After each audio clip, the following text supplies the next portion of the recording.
1. Aș dori să împărtășesc astăzi cu tine despre cartea care mi-a schimbat viața și care ți-o poate schimba și ție. Cu adevărat v-ați născut din nou din apă și duh, de Paul C. Jong. Mesajul acestei cărți spală păcatul vieții mele. Mesajul acestei cărți poate spăla păcatul oricui. Dar care este păcatul, de fapt?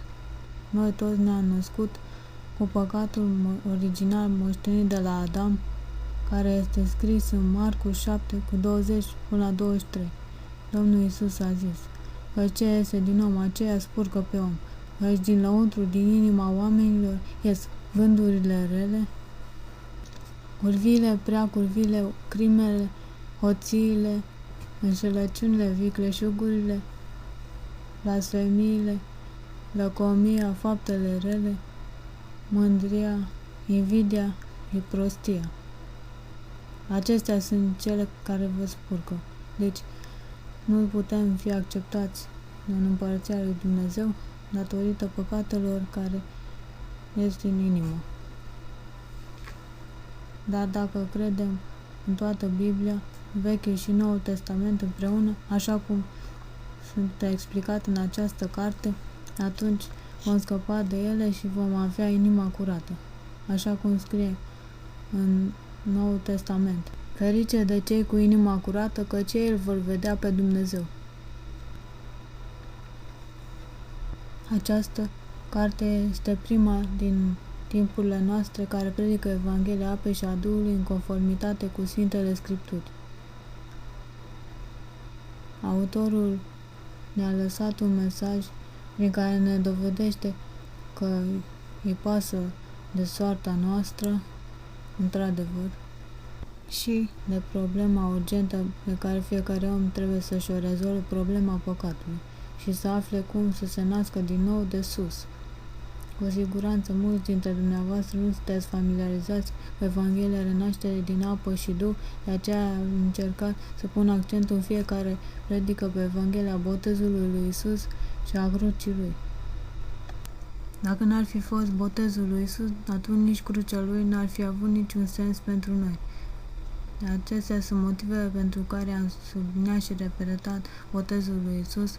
Scopul meu este să vă fac clar botezul lui Iisus și de aceea aș dori să vi repet pentru dumneavoastră până ce cu toții veți fi binecuvântați cu Evanghelia apei, botezul lui Iisus și a Duhului. Sper din toată inima că cu toții veți ajunge să credeți în Evanghelia botezului lui Iisus și a crucii lui și astfel veți fi salvați din păcat. Sunt sigur că aceste predici vă vor conduce și ajuta să vă nașteți din nou.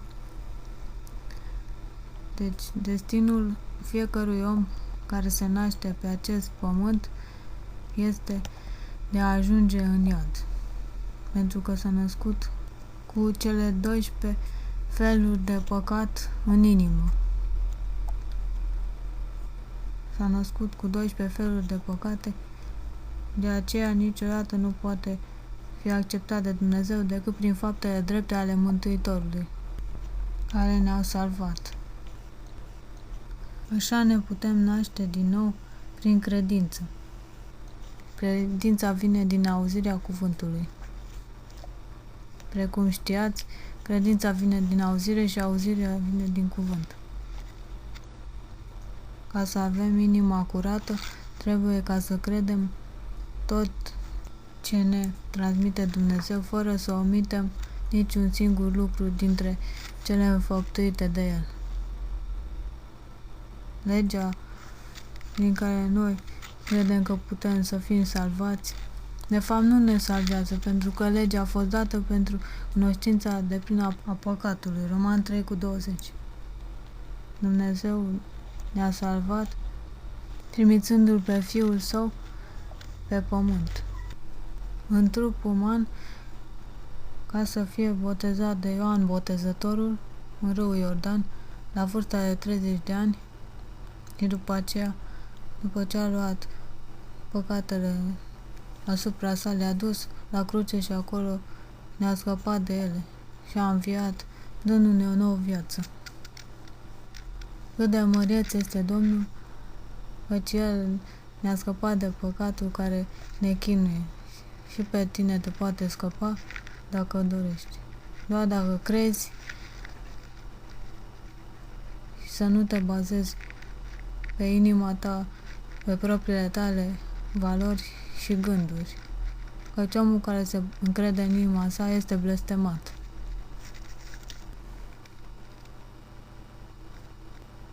Toți apostolii au crezut și în botezul lui Iisus, și în moartea lui, și în înviere, și l-au văzut înălțându-se, deci Petru și Ioan, care zice în 1 Ioan 5:6 că Iisus Hristos e Cel care a venit cu apă și cu sânge și duh. El a împlinit 3 lucruri, așa cum Dumnezeu este Trinitate. Sunt 3 care mărturisesc în cer și 3 care mărturisesc pe pământ.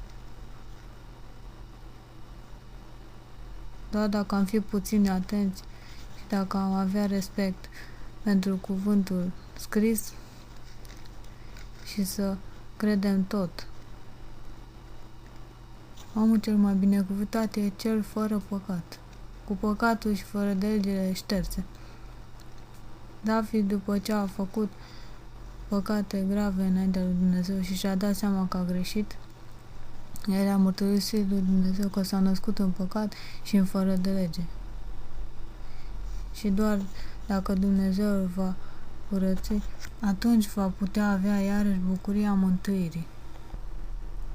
Trebuie ca să scăpăm de minciunile celui rău și să nu ne bazăm pe anumite doctrine care nu ne pot salva, nici faptele noastre bune, care sunt niște cârpe murdare, nu ne pot salva nici miile de rugăciuni, posturi și experiențe, nu ne pot salva.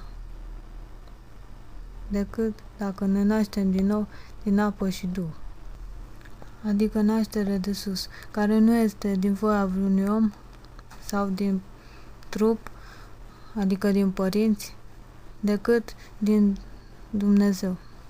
Deci naștere de sus. Sper să fii și tu binecuvântat citind această carte, care este foarte folositoare, îți aduce liniște, pace, te poate scăpa de chinul veșnic și de toate presiunile care apasă, de minciunile celui rău. Așa vei putea avea inima fără păcat. Vei deveni un om drept. Citind această carte împreună cu Biblia, vei putea înțelege mai clar cuvântul lui Dumnezeu și vei avea parte de bucuria divină a nașterii din nou. Iar când va veni vremea, vei putea intra cu curaj în împărăția lui Dumnezeu.